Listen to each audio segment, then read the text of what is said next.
not just to remember the Nakba of 1948, but to acknowledge the ongoing Nakba, the genocide of which we have been witnessing for 7 months in Gaza. How many more innocent Palestinian lives must be lost?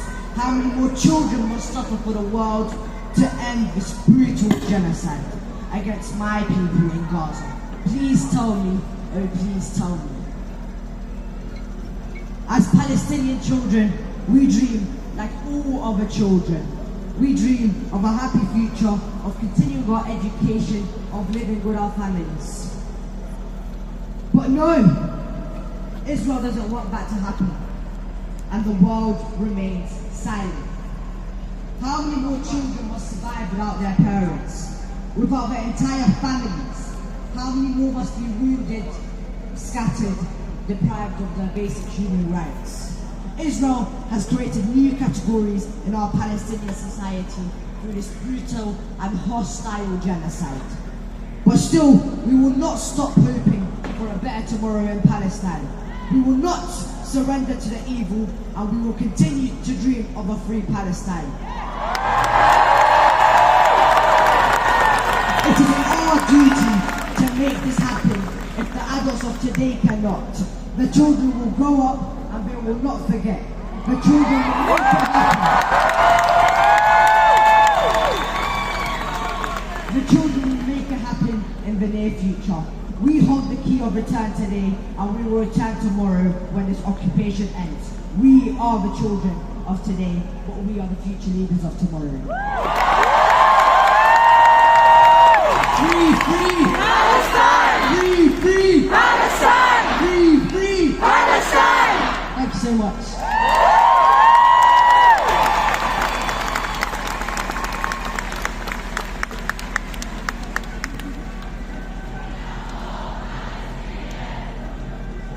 Free, free Palestine! Free, free Palestine! From the river to the sea, Palestine will be free! Our next speaker is General Secretary of PCS, the union. Another powerful voice in the trade union movement calling for justice for the Palestinian people. Please give a very warm welcome to Fran Heaster! Thank you so much. Friends, it is an honour to share the platform today with so many brilliant voices speaking out for Palestine. This is the 14th national demonstration for Palestine, and this one is especially poignant as we mark 76 years since the Nakba. And here we are, 3/4 of a century later, watching another catastrophic, horrifying Nakba unfold before our very eyes. And it is a Nakba fit for the 21st century, because we are witnessing on our mobile phones in real time the obliteration of hospitals, of homes, and of human beings, with high-tech weaponry made here in the UK. And firstly, I want to spell out how important Palestinian solidarity is for the union that I lead. I am immensely proud that PCS has for many years led calls demanding justice for the people of Palestine in Gaza and the West Bank.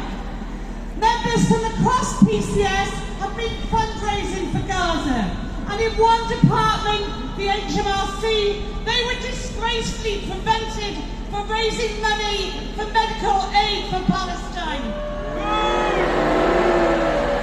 The department reasoned that it was seen as too political and not in line with government values. What utter nonsense! The response of PCS was swift. We immediately made a donation of £10,000 to medical aid for Palestine. An attack on one part of our union is an attack on all, and we will not hesitate to do that again. And we have been absolutely clear. Until Palestine is free and an independent nation, we will continue marching, we will continue boycotting, and we will continue protesting.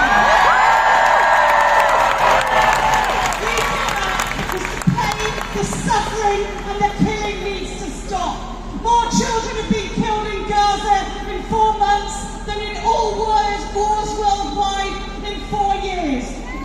miscarriages in Gaza have increased by 300% under Israeli bombing.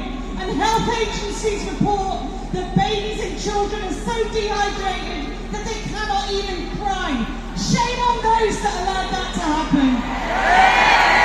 Shame on those who sit on both sides of the House of Commons and give cover to Israel as it commits war crimes. And shame on those who sell weapons to Israel and profiteer on the back of brutalised Palestinians.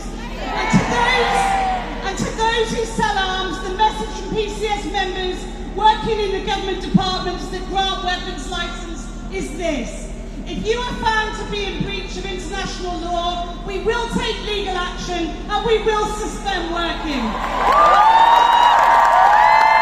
We will not allow our members to be used as pawns in the Israeli government's monstrous assault on Gaza. That is what fighting back looks like, and let's keep collectively building our campaign of defiance.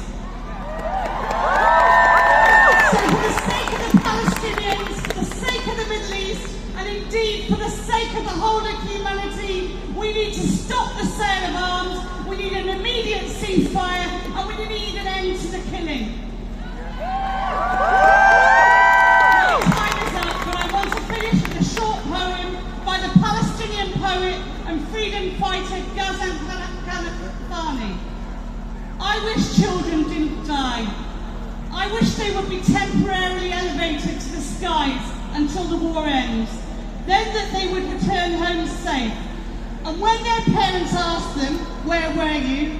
they would say, "We were playing in the clouds." Solidarity, friends, and thank you very much for listening.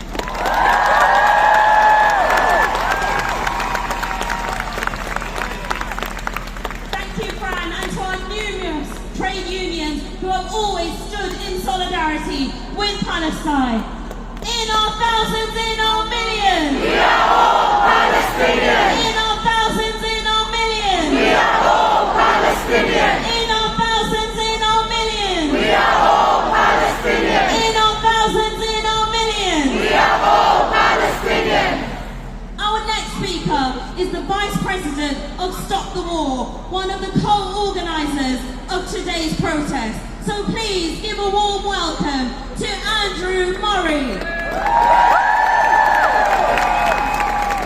Brothers and sisters, as we mark Nakba Day, our first obligation today must be to send our unconditional solidarity to the great Palestinian people.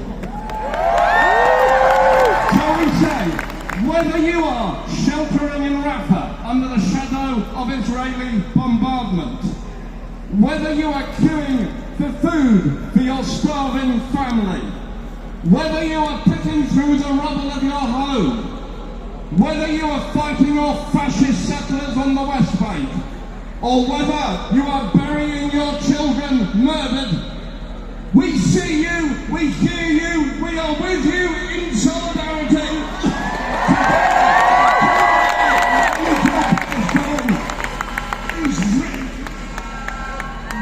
Now, Rishi Sunak has betrayed international law, human decency, and most of the British people by his support for genocide.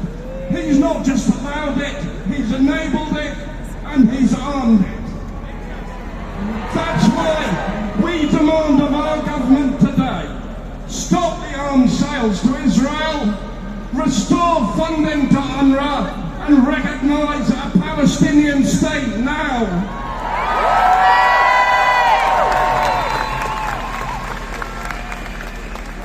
And as for Rishi Sunak's mini-me, Keir Starmer,